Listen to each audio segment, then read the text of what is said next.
अस्सलामुअलैकुम। Straight talk में खुशामदीद। आपके साथ मैं हूँ आयशा बख्श।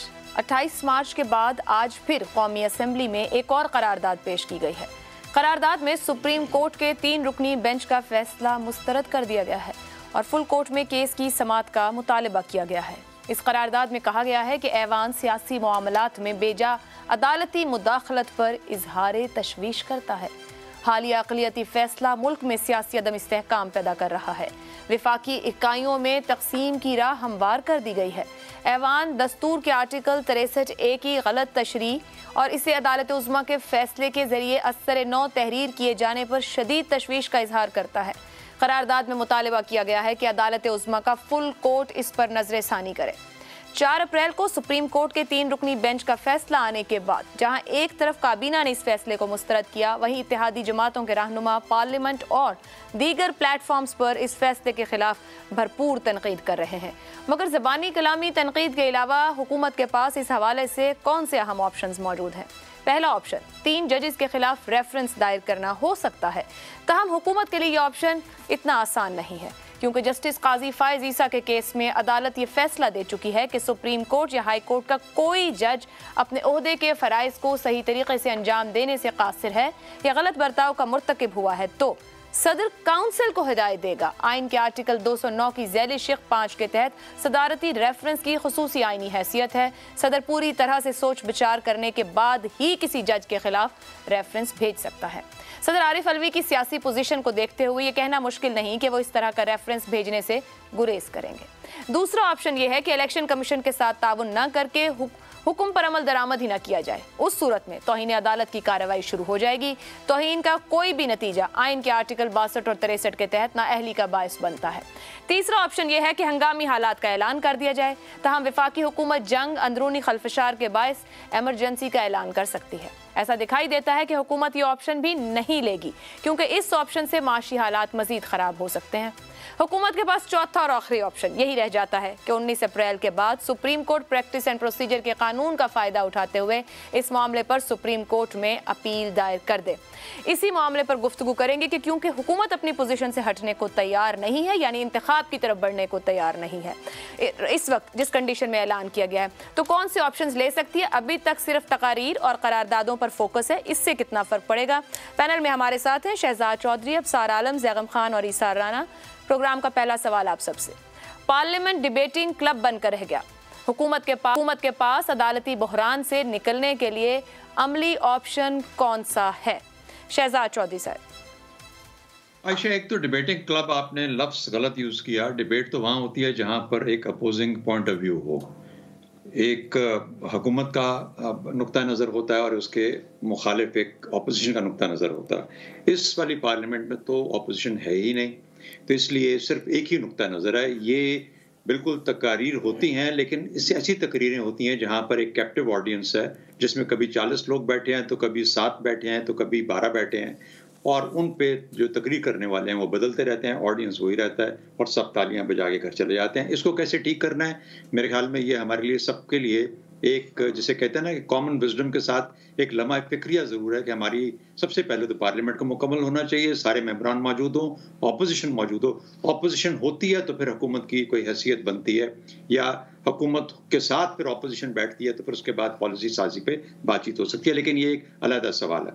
दूसरी बात, आपका सवाल अदालती बहरान पे, जो बुनियादी तौर पर देखिए, हमारी अदालत का बहरान कोई नया नहीं है। जब इफ्तिखार चौधरी साहब का कोर्ट स्टार्ट हुआ तो आपको कल अबसार साहब ने बताया कि, और मैंने उससे पहले जिक्र किया है किसी एक कमेंट के अंदर या प्रोग्राम के अंदर, कि स्टील मिल के मामले से शुरू होते हैं हम लोग, जहां पर इफ्तिखार चौधरी का मामला असल में खराब होना शुरू हुआ। शौकत अजीज के ज़माने में, मुशर्रफ का दौर था वो। उसके बाद फिर ये पिछले दिनों के अंदर या पिछले सालों में कारके का हुआ, फिर उसके बाद आपने देखा कि रेकोडेक का हुआ। जब भी इन लोगों ने ऐसी, और एक दफ़ा तो चीफ जस्टिस ने चीनी की कीमत सेट करने की कोशिश की, यानी इस हद तक अदलिया का असर रसूख हमारी एग्जेक्टिव के काम में चला गया कि वाकई में एक पेनफुल चीज़ बन के रह गई हमारी अदलिया की ट्रेडिशन के अंदर, उसकी रवायत के अंदर। और ये मुश्किलात हमारी इस अदलिया की रवायात में आती रही हैं। इसमें कोई शक नहीं कि कुछ चीफ जस्टिस ने बहुत ज़्यादा सुओ मोटो लिए, कुछ ने बहुत कम लिए, कुछ ने सोच सोच के लिए। और ये भी कहना चाहिए कि ये जो सुओ मोटो नोटिस हैं, जहाँ तक जब तक अपने उस पैमाने पे पूरे उतरते हैं जहां पर फंडामेंटल राइट्स का मामला आता है तो फिर उसकी कोई वजह बनती है, फिर वो ठीक होता है। लेकिन जब भी आप किसी और इकोनॉमिक कंडीशंस के ऊपर या किसी और मामले के ऊपर लेते हैं तो फिर उसमें मुश्किलात बढ़ जाती हैं। इनको क्या करना है? अदालती बहरान अदालत ने ही सही करना है, वो हुकूमत नहीं कर सकती। हुकूमत अदालती मामलात में इसी तरह मुखिल नहीं हो सकती, मुदखिल नहीं हो सकती। उनको कानून बनाना है, लेजिस्लेशन करनी है।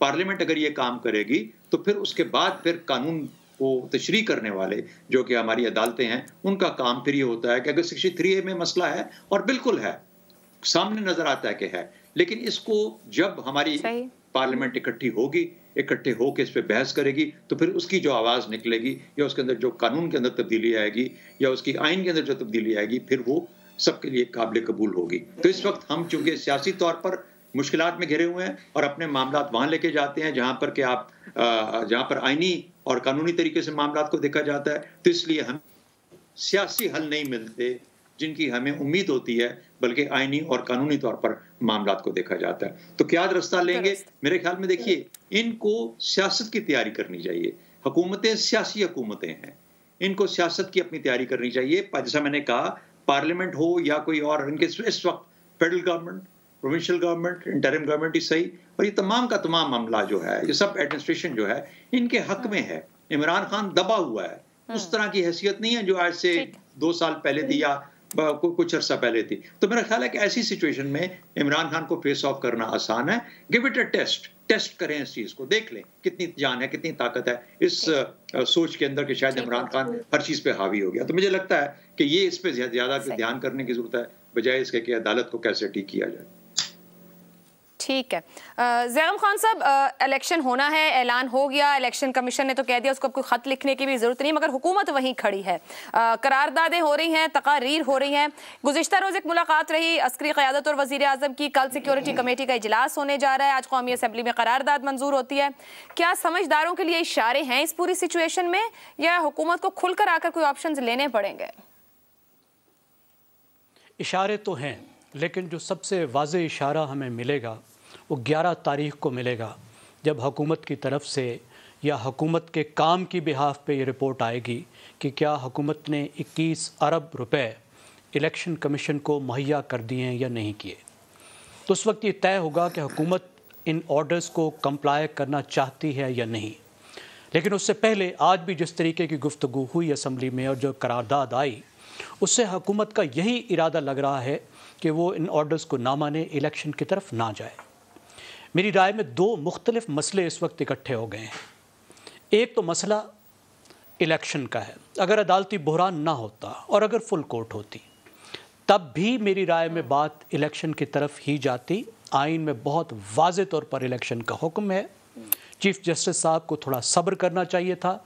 हाई कोर्ट में मामला था, अपने वक्त में सुप्रीम कोर्ट में आता और इलेक्शन की तरफ ही बात जाती। अब दूसरी बात है एक अदालती बहरान की, और जिस तरीके से अदालत ने अपने आप को कंडक्ट किया है, जिस तरीके से वो एग्जेक्टिव की डोमेन में गई है, जिस तरीके से 184(3) को इस्तेमाल किया है, जिस तरीके से बेंचेस बनाए गए हैं, अब ये तमाम मसले, बहुत बड़ा मसला है, अहम मसला है, हुकूमत के लिए भी अहम है, लेकिन हुकूमत इसमें अकेली नहीं है। ये मसला सुलझने की तरफ जा सकता है, 1 हफ्ते में नहीं, 1 महीने में नहीं, लेकिन मुझे उम्मीद है कि ये जल्द, अब ये मसला बहुत पुराना मसला, 2009 से फंसा हुआ मसला, अब हल की तरफ जाएगा। उसकी वजह यह है कि आप देखिए कि सुप्रीम कोर्ट के अपने जजेस, और ये मामूली जजेस नहीं है, इसमें 2 सुप्रीम कोर्ट के मुस्तकबिल के चीफ जस्टिस भी शामिल हैं, जिनका बहुत वाज़ेह मौक़िफ़ है, जो इस तरह के इख्तियारात इस्तेमाल नहीं करना चाहते चीफ जस्टिस बनने के बाद, जो रूल्स में तरमीम चाहते हैं, जो वो सब चीज़ें चाहते हैं जो पाकिस्तान की बार काउंसिल्स और लीगल कम्युनिटीज़ चाहती हैं, जो पाकिस्तान की सियासी जमातें चाहती हैं, जो पाकिस्तान के अवाम चाहते हैं कि सुप्रीम कोर्ट अपने आप को उस तरह से कंडक्ट करे जो उसकी डिग्निटी डिमांड करती है। अब जहाँ तक पार्लियामेंट की बात है, देखिए पार्लियामान जो है करारदादें भी पास करती है, लेकिन उसके करारदादों की मुख्तलिफ नौइयत होती है। ये जो करारदाद थी, इसकी कोई कानूनी हैसियत नहीं थी, इससे will of the people to express होती है, लेकिन फिर जैसे चौधरी साहब ने कहा, जब हाउस में सिर्फ आयल की एक साइड बैठी है तो फिर करारदाद में भी उतना बड़ा वज़न नहीं होता जितना उस सूरत में होता अगर ये एक मुकम्मल हाउस होता। तो जिस तरह जजेस अपने फैसलों के ज़रिए से बोलते हैं, उसी तरीके से पार्लिमान अपनी कानून साजी के ज़रिए से बोलती है, जिस पर फिर सबको अमल करना पड़ता है, जिस पर फिर हुकूमत को भी अमल करना पड़ता है और कोर्ट्स को भी अमल करना पड़ता है। एक कानून उन्होंने बनाया है, मेरे ख्याल में हुकूमत के पास वही ऑप्शन है जो आपने चौथा ऑप्शन दिया कि उस कानून के मुअस्सर होने का इंतज़ार करे और फिर उस कानून की बुनियाद पर अपील में जाए और देखे क्या होता है। उसमें बहुत सी मुश्किलात आएंगी मेरी राय में, उस पर हम पहले बात कर चुके हैं। और दूसरा काम, सबसे बड़ा काम जो होता है हमारी पार्लियामेंट का, वो होता है आइन साजी। मेरी अपनी राय में इस मसले का देरपा हल आइन साजी है, जिसके लिए इत्तफाक राय पैदा करना होगा। और ये अदालती बहरान लॉन्ग टर्म मसला है, कंसेंसस के साथ, आइन साजी के साथ इसको देरपा तौर पे हल करना होगा, ताकि कल को जब हम दोबारा बहरान में जाएं तो सुप्रीम कोर्ट उस बहरान को हल करने की पोजीशन में हो।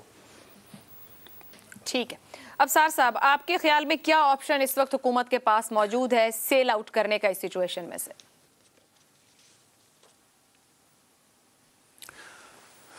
बेल आउट ही हो जाए तो बड़ी बात है, सेल आउट तो बहुत मुश्किल है। हुकूमत के पास ऑप्शन, जैसे कि बात हुई है कि सियासत करनी चाहिए, तो हुकूमत के पास सियासत भी उन्हें करनी चाहिए और वकालत भी करनी चाहिए अदालत में। मेरा ख्याल है दोनों जगहों पे हुकूमत को आउटस्मार्ट कर दिया है फ़िलहाल जजेस ने। बहुत अच्छी सियासत कर रही है अदालत हमारी, और इतनी अच्छी सियासत कर रही है कि तमाम की तमाम पार्लियामेंट अपने आप को इस वक्त स्टंट फील कर रही है। जैसे सुन्नी हो जाता है कोई किसी आगे बड़े ताकत को देख के, पूरी पार्लियामेंट सुन्न हुई है और 3 जजेस हैं सुप्रीम कोर्ट में जो जिस तरफ चाहते हैं इस शिप को ले जा रहे हैं इस मुल्क के। और आपने जो सेल आउट की बात की है, तो शिप के 3 जजेस हैं, पतवार जो इनके हाथ में है वही कर रहे हैं।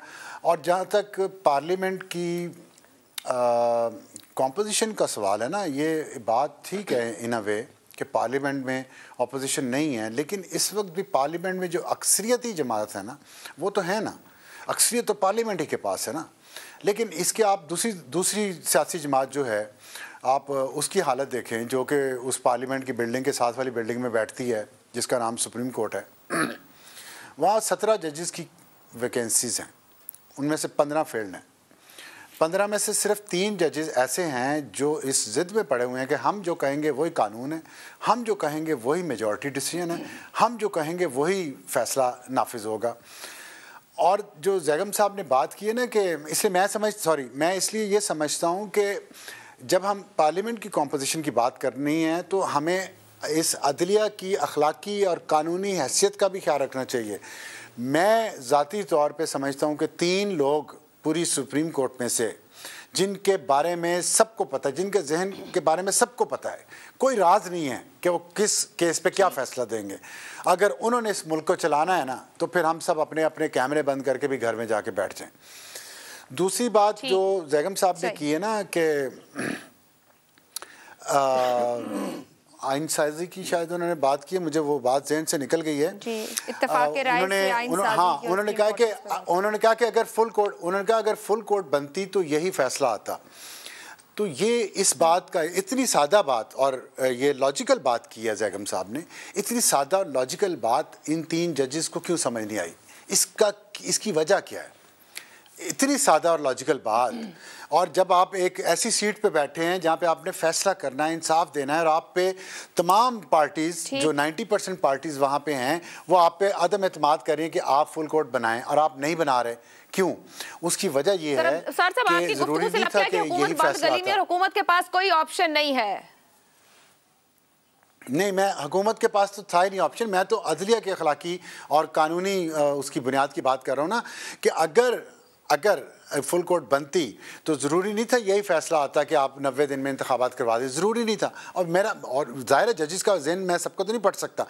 ये कुछ जजेस ने ये सवालात उठाए थे कि जो सूबाई असम्बलियाँ डिज़ोल्व की गई हैं उसकी रीजनिंग क्यों ना देखी जाए, ये एक सवाल था। 63A को रीराइट करके एक सियासी जमात को इक़्तिदार दिलवाया गया पंजाब में, उस पे क्यों ना गौर किया जाए। असल में ये बुनियादी जो कांटेदार मसाइल है ना, इसको ये 3 जजेस अवॉइड करना चाह रहे हैं। और अगली बात ये कि काजी फाइज ईसा साहब ने अगले चीफ जस्टिस आना है, उनका रास्ता रोकने की हर मुमकिन कोशिश की जा रही है। ये असल इशूज़ हैं।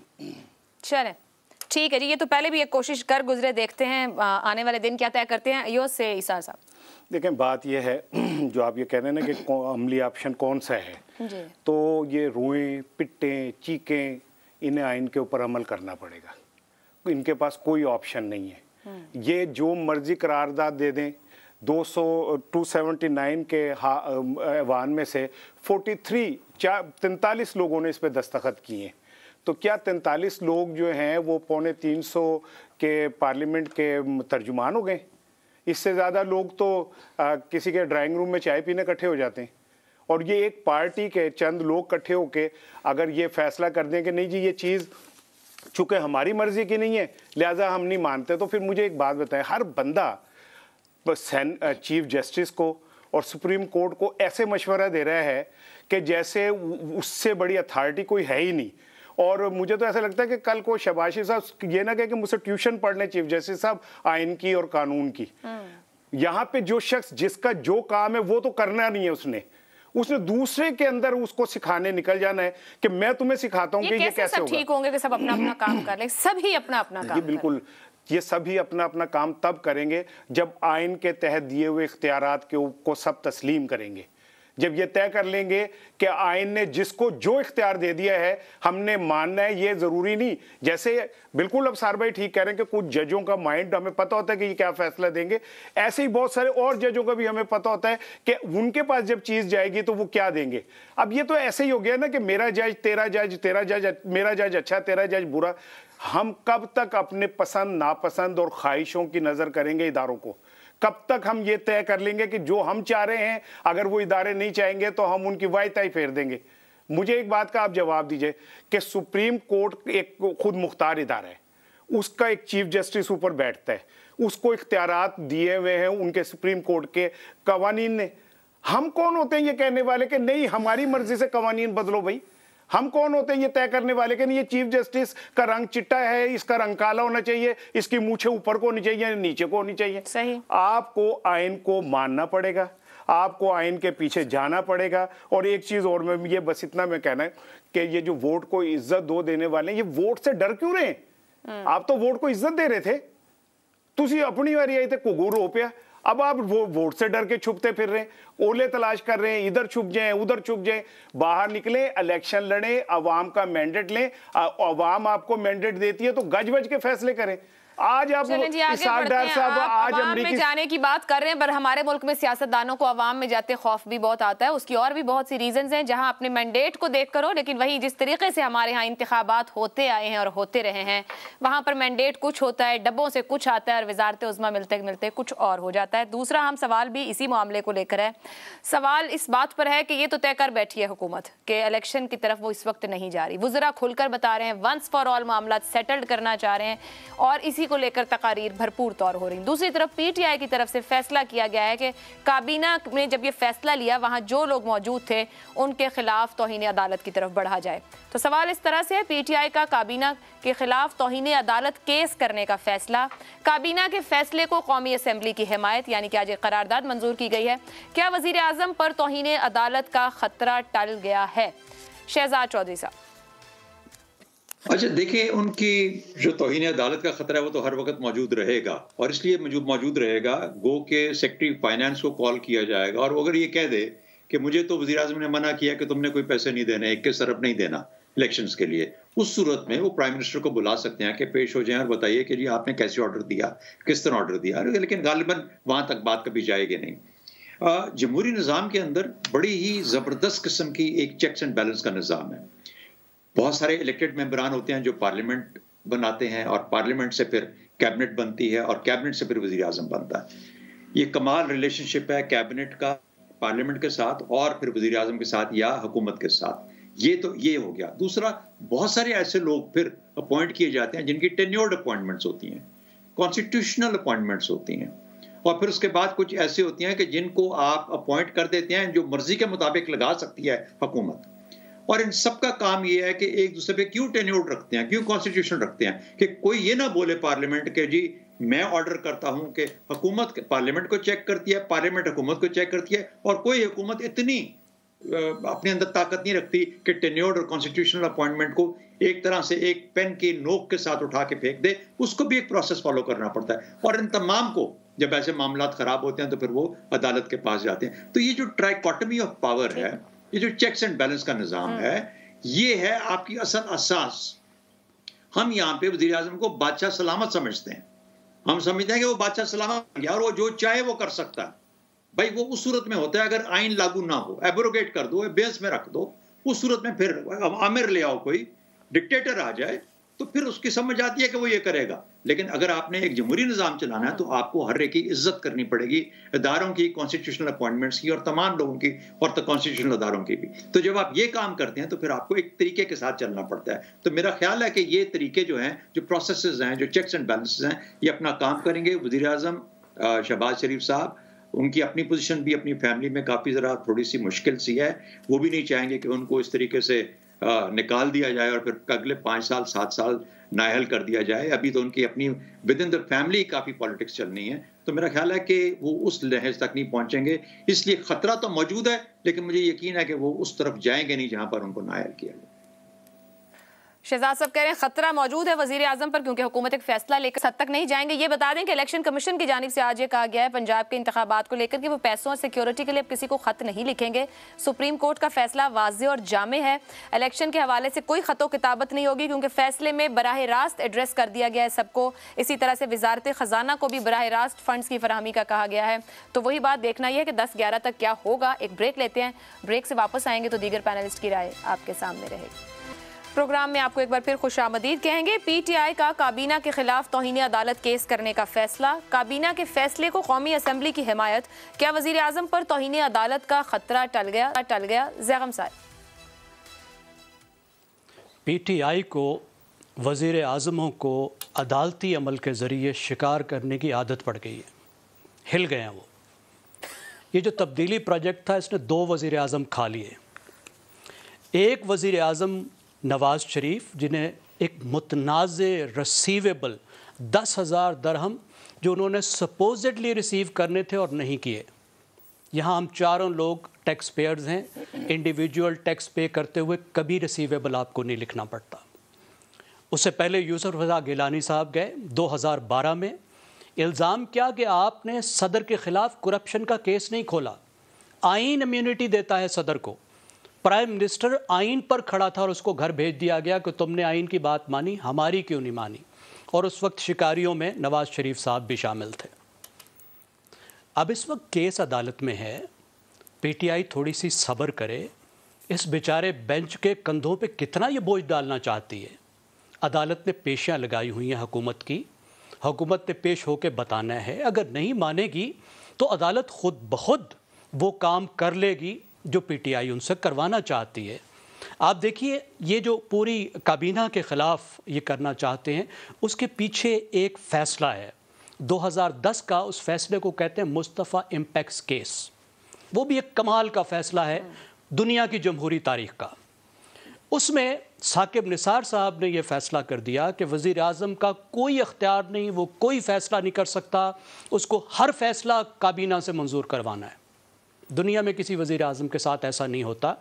अब आप किसी बड़े बाबू से पूछिए, वज़ीर आज़म जब थोड़ा सा भी फ़ैसला करता है तो एक पूरा कुतुब खाना छापना पड़ता है और इतना बड़ा काम करना पड़ता है वो इस फैसले की कंप्लायंस के लिए कि कमाल ही हो जाता है।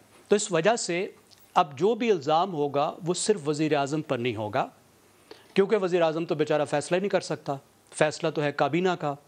तो इसलिए अब पूरी काबीना को ये लेकर जाना चाहते हैं अदालत पे। लेकिन अब फुर्तियाँ देखिए कि अभी तो हुकूमत ने कोई ऐसा काम नहीं किया जिसमें सुप्रीम कोर्ट के फ़ैसले की कंप्लायंस ना की गई हो।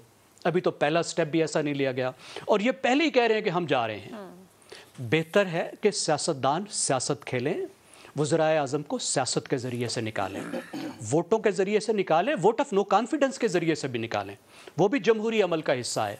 लेकिन एक दूसरे का अदालती शिकार करना बंद करें।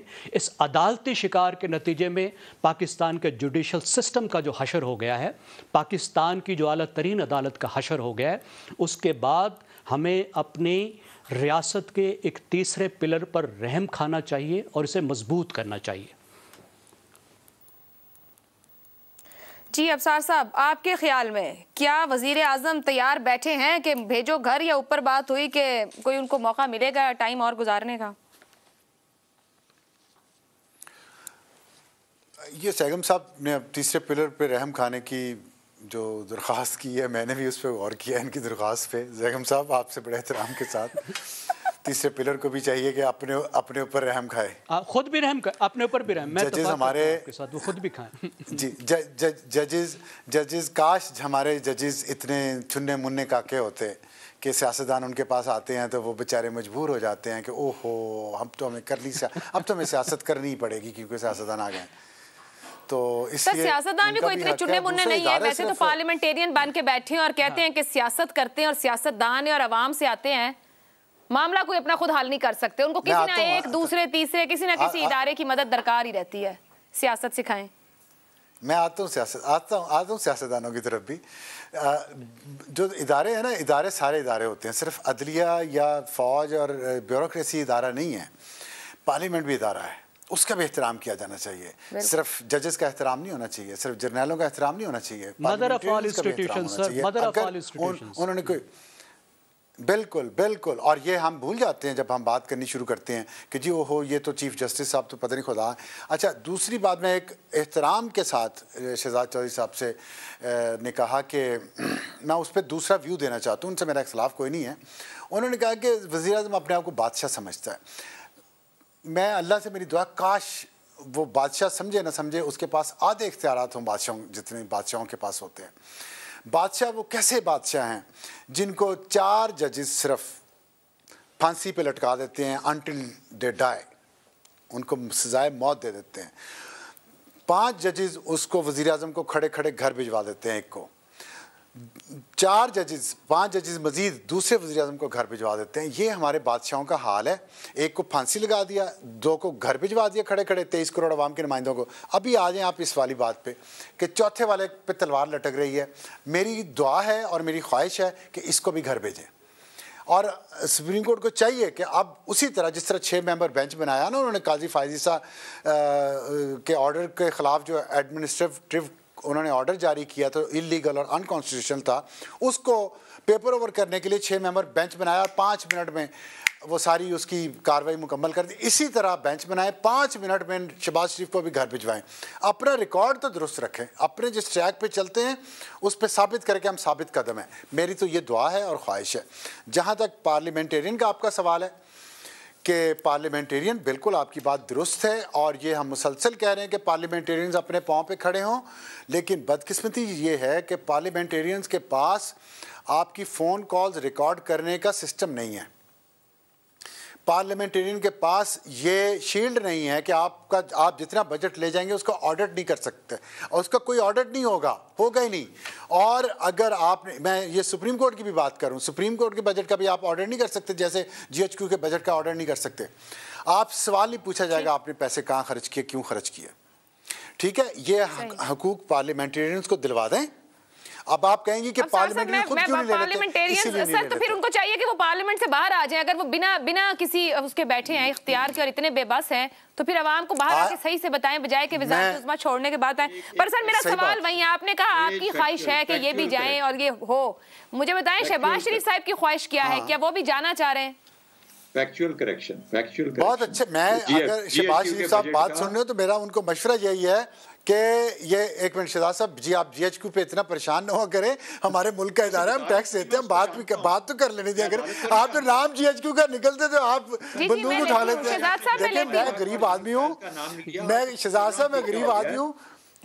आप F16 पे बैठा करें, आप प्रोग्राम फीका हो गया। मैं कह रहा हूँ GHQ के बजट का ऑडिट होता है, हर चीज ऑडिटेबल होती है। जो गवर्नमेंट ऑफ पाकिस्तान पैसे देती है उसका ऑडिट होता है। सर होता होगा, हमें अवाम को नहीं पता, अवाम को नहीं पता, पार्लियामेंट को नहीं पता, पार्लियामेंट सवाल नहीं पूछ सकती। इसीलिए मैं बता रहा हूँ, पार्लियामेंट सवाल नहीं पूछ सकती। करती है, वैसे नाम नहीं लिया था, लेकिन आप लोग चले वही गए मेरे भाई। अगर नहीं बेहतर तौर पर एक एक करके बात कर ले।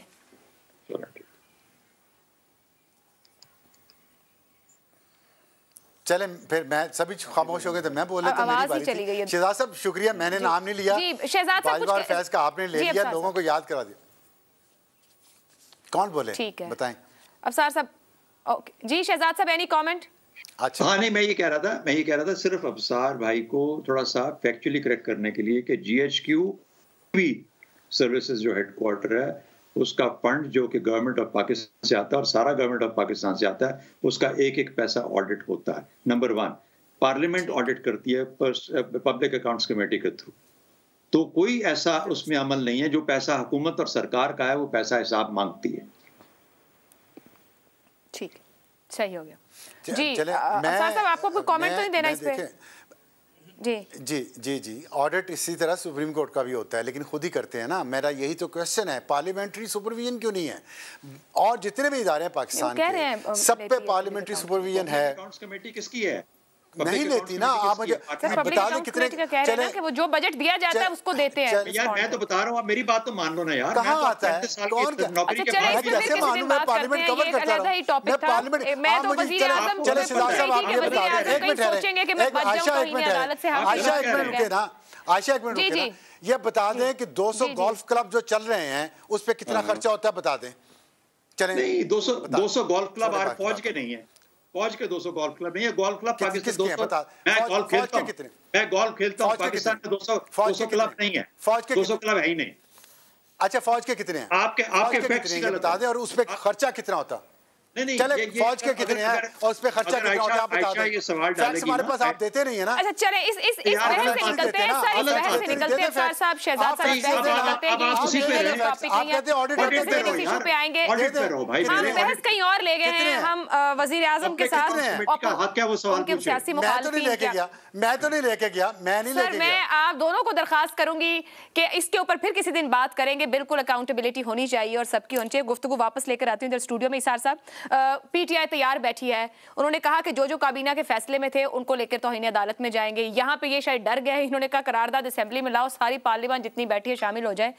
वजीर आजम पर तौहीन अदालत का खतरा है या बच जाएंगे इस करारदाद को पास कर? देखिए सबसे पहले तो एक चीज़ मैं अपने दिल की कहना चाहता हूँ कि ये एक हसीन इत्तफाक है कि जब मेरी बारी आती है तो बहस जो है वो बढ़ जाती है और मैं पाकिस्तानी अवाम की तरह उम्रा की तरफ देख रहा हूँ कि मुझे कब मौका मिलेगा बात करने का। अब आपने 20 सेकंड इसमें जाया कर चले कोई बात नहीं, वो पहले ये साजिश है आपके खिलाफ, उसका एक हिस्सा साजिश है। जी तो और मजे की बात है कि ये मेरे अफसार भाई करते हैं हमेशा मेरे खिलाफ।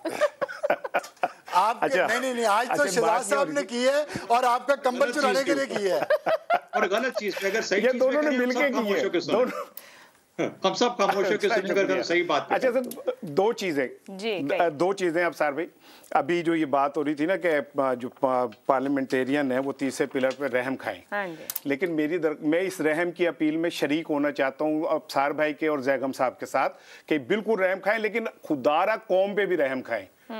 सिर्फ तीसरे पिलर पे रहम ना खाएं, खुदारा कौम के खजाने पे भी रहम खाएं, कौम के वसाइल के ऊपर भी रहम खाएं, अवामी हकूक के ऊपर भी रहम खाएं और इदारों के आइनी इख्तियारात पे भी रहम खाएं।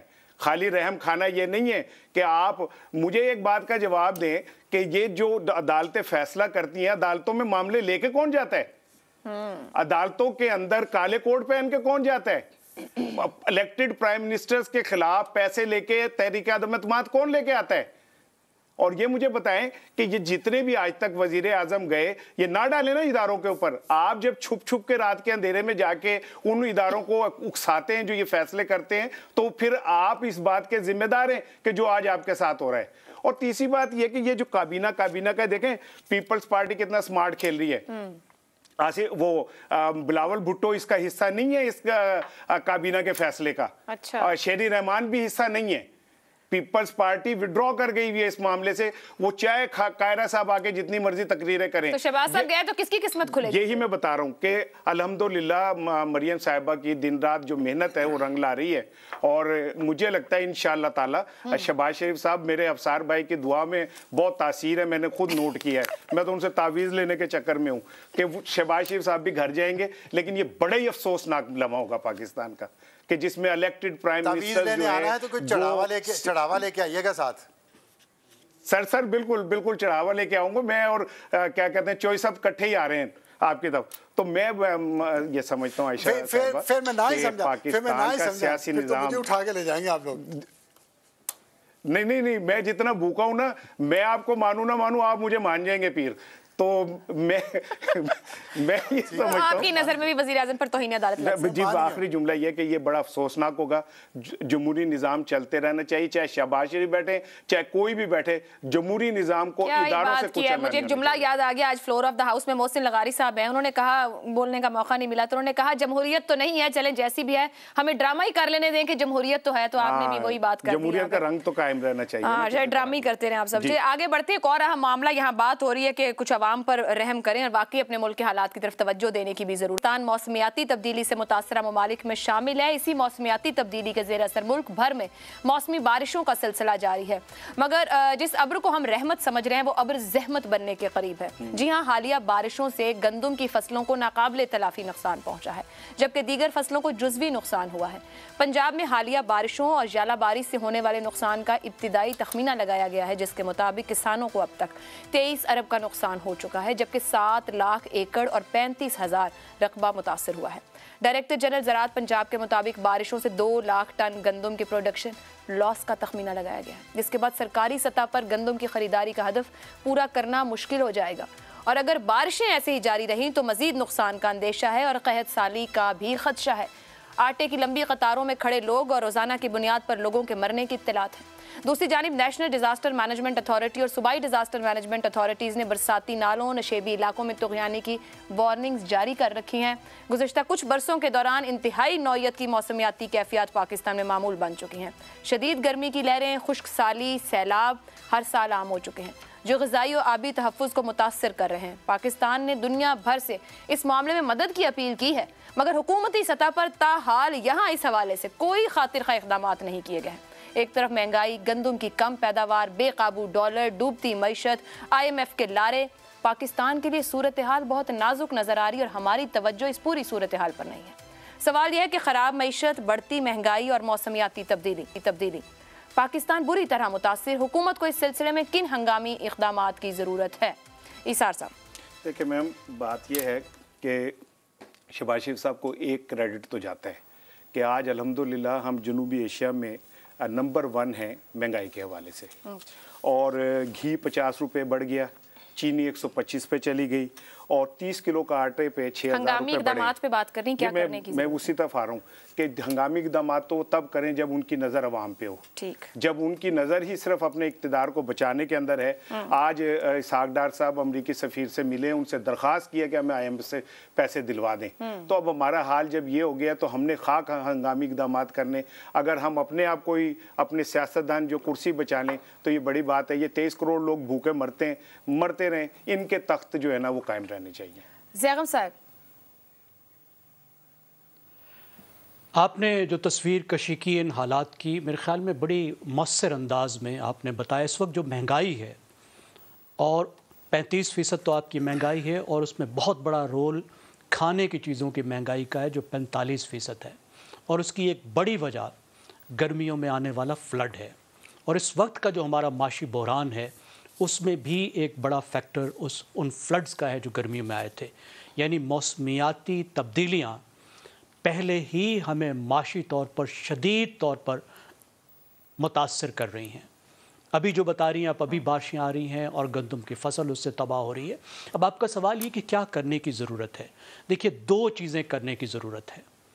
एक तो आपको प्रायोरिटीज सेट करनी है कि पाकिस्तान का नंबर 1 मसला इस वक्त पाकिस्तान के अवाम हैं और हमेशा अवाम होने चाहिए। पाकिस्तान मौसमियाती तग़य्युरात से मुतासर होने वाले जो 10 मुल्क हैं, 10 मुल्क जो सबसे ज़्यादा मौसमियाती तग़य्युरात से मुतासर हो रहे हैं और होने जा रहे हैं, उसमें पाकिस्तान शामिल है। तो आपको एडाप्ट करना है कि इन मौसमियाती तब्दीलियों के साथ आप जी सकें। आपको नई क्रॉप्स चाहिए होंगी, आपको ऐसा इंफ्रास्ट्रक्चर बनाना होगा, ऐसी पुलें, ऐसी सड़कें, ऐसे स्कूल, ऐसे घर बनाने होंगे जो इन मौसमियाती तग़य्युरात के सामने खड़े हो सकें।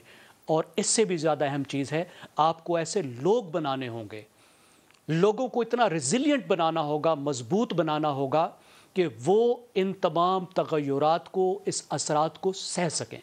इसको कहते हैं रेजिलियंस डेवलप करना। और रेजिलियंस डेवलप करने के लिए क्या करना होगा? आपको लोगों को तालीम देनी होगी, आपको सोशल डेवलपमेंट को नंबर 1 एजेंडा बनाना होगा। लोगों को तालीम देनी होगी, उनकी सेहत देनी होगी, आबादी के बढ़ते हुए तूफ़ान को आपको रोकना होगा। जब लोग मजबूत होंगे और आप अडाप्ट करेंगे तो आप बेहतर तौर पर मौसमियाती तग़य्युरात को डील कर सकेंगे। अगर इसी तरह अलीट अपनी लालच में रही या अपने मफादात के पीछे जाती रही और लोगों पर उसकी तवज्जो ना रही, तो पाकिस्तान दुनिया का एक बास्केट केस बनने जा रहा है। ठीक है, पिक्चर कुछ इतनी अच्छी नहीं। अब इसार साहब ने तो कहा कि तवज्जो ही नहीं है, तो क्या कुछ करेंगे, और कुछ पॉइंट्स प्रायोरिटी सेट करने को लेकर ज़ैगम साहब ने कहा। आपके ख्याल में किस तरीके से इस सूरत हाल से निपटा जा सकता है? आयशा, इसका हाल तो बहुत सादा है, लेकिन मैं बोलूँगा तो मुझे कहीं गद्दारी का फतवा फिर ना लगा दिया जाए। मैं इसलिए मुहतात होकर बात करूँगा।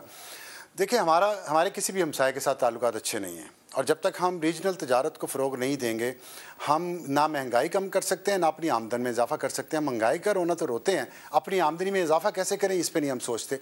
किसी भी हमसाये के साथ हमारा ज़मीनी तजारती ताल्लुक़ नहीं है, और पाकिस्तान शायद दुनिया का वाहिद मुल्क होगा जिसका नहीं है। एक चाइना हमारा आयरन ब्रदर है सो कॉल्ड, वो 4 साल बाद बॉर्डर खोला आपने खुंजराब का, उसके साथ इतने आपके इख्तलाफात हैं। अफ़गानिस्तान में सारा डॉलर पाकिस्तान का स्मगल होकर उधर जा रहा है, आटा स्मगल होकर उधर जा रहा है। कैसे जा रहा है बॉर्डर से? आप मुझे बता दें, मैं बोलूँगा तो गद्दार हूँगा। ईरान जी, चीनी भी ईरान से तेल स्मगल होकर पाकिस्तान में आ रहा है, मुसलसल आ रहा है बॉर्डर के ज़रिए। कैसे आ रहा है बॉर्डर के ज़रिए? मैं बोलूँगा तो गद्दार हो जाऊँगा। इंडिया के साथ ना हम आलू ले सकते हैं, ना टमाटर ले सकते हैं गरीब आदमी के लिए, लेकिन यहाँ से सीमेंट वहाँ जाएगा। वो सीमेंट किस फैक्ट्री का जा रहा है? मैंने कुछ कहा तो गद्दारी का फतवा लग जाएगा, इसलिए मैं ना ही बोलूँ तो बेहतर है। लेकिन जब तक हम अपने मुल्क का नहीं सोचेंगे ना, अपने अवाम का नहीं सोचेंगे, नेशनल इंटरेस्ट जो होता है ना, वो पब्लिक इंटरेस्ट होता है। आप यहाँ लोगों को जब तक रोज़गार के मौके, बेहतरीन हमारी लोकेशन है, अगर हम तजारत अपनी को बेहतर करें, इंट्रा कंट्री तजारत की मैं बात कर रहा हूँ, और इसमें हम लॉन्ग टर्म पॉलिसी बनाएं। आप चाइना और ताइवान का देख लें, चाइना 1 सेंटीमीटर पीछे नहीं हटा अपने मौक़िफ़ से, लेकिन उनकी कोई 500 बिलियन प्लस तजारत है दोनों की, चाइना और ताइवान की। लेकिन हम यहाँ पे वाशिंगटन में जाके कश्मीर प्लेट में रख के इमरान और बाजवा ने मोदी को पेश कर दिया, वो दे दिया, उस पर हम आधा घंटा धूप में खड़े रहे, लेकिन हम वहाँ से टमाटर आलू की तजारत नहीं कर सकते। ये क्या है? ये क्या है? ये इस तरह की पॉलिसीज हमें बरवा रही है ना। हमें सीधे रास्ते पे चलना चाहिए। दुरुस्त पॉलिसीज और प्रायोरिटीज पे बात हो रही। शहजाद साहब, क्या हंगामी इक़दाम हो सकते हैं? माशी और मौसमियाती हालात बहुत बड़ा चैलेंज है इस वक्त। मुझे अपनी आवाज़ मिलाने दें अफसार के साथ। उनको हैरानगी होगी कि मैं पिछले 15 साल से कम अज़ कम, उससे भी ज़्यादा दाई हूँ इस चीज़ का कि हमें पड़ोसियों के साथ तल्लुकात अच्छे करने चाहिए, जिसमें भारत भी शामिल है। Very good, very good. और दूसरी बात, आपको हैरानगी होगी, आप मुझे पढ़ा करें मेरे आर्टिकल्स को, बदकिस्मती से इतनी उनकी वाइड वो नहीं होती उसकी पब्लिसिटी, लेकिन साथ ही साथ एक और करूंगा इस बार से। हाँ, अच्छा, दूसरी बात, आपकी बात नहीं कर रहा मैं शहजाद साहब, आपको कुछ नहीं कह रहा था, यकीन करें, आपको नहीं कह रहा था कुछ। नहीं, मैं बात कर रहा हूँ, बहुत काबिल एहतराम, मैं बात कर सकता हूँ।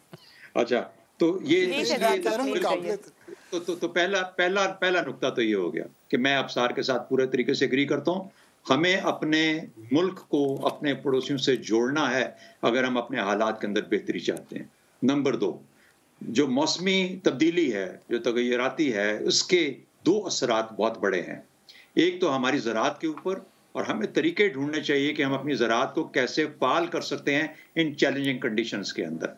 या आपने खुद ही कहा कि कम से कम 50 लाख टन गंदम इस साल कम होगी, क्योंकि इन असरात के नीचे जो हमारी गंदम पैदा हो रही है उसमें इतनी कमी है। 22 से 23 मिलियन टन के करीब हमारी गंदम है जो कि एक्सपेक्टेड है, साथ 5-6 मिलियन कम हो जाएगी। बहुत ज्यादा गंदम है जो कि, और हमारी रिक्वायरमेंट तकरीबन 26 से 28 के करीब होती है, 28 के करीब होती है। अभी 3 से 5 लाख हमने अभी मंगवाई है, इंपोर्ट की है। तो इतना जरूरी है कि हमारी जो फूड सिक्योरिटी है वो इंश्योर्ड हो। और तीसरा, वाटर मैनेजमेंट। पानी को जो है एज अ रिसोर्स कैसे हमने मैनेज करना है, कैसे संभाल प्रिजर्व करना है, कैसे कंजर्व करना है और कैसे इस्तेमाल करना है, इसकी साइंस हमारे यहाँ मुकम्मल तौर पर कमजोर है। हम सियासी तौर पर तो बड़ा शऊर रखते हैं और बहुत बुलंदबान दावे करते हैं, लेकिन जब वर्क आता है ब्रास टैक्स का, बैठ के काम करने का, जहाँ साइंस की बात है, वहां पर हम बिल्कुल बैठ जाते हैं। हमारा अक्ल काम नहीं करता क्योंकि उसके साथ हमारा तल्लक ही नहीं है। तो 3 चीजों पे हमें काम करने की जरूरत। दुरुस्त, 3 चीजों पर काम करने की जरूरत। बड़े अच्छे से पैनलिस्ट ने बताया और कंक्लूड यही होता है कि अगर पब्लिक इंटरेस्ट नेशनल इंटरेस्ट बन जाए तो शायद हम तमाम मामलात को बेहतर तौर हैंडल कर सके। आप चारों का शुक्रिया, मुझे इजाजत दीजिए, अल्लाह हाफ़िज़।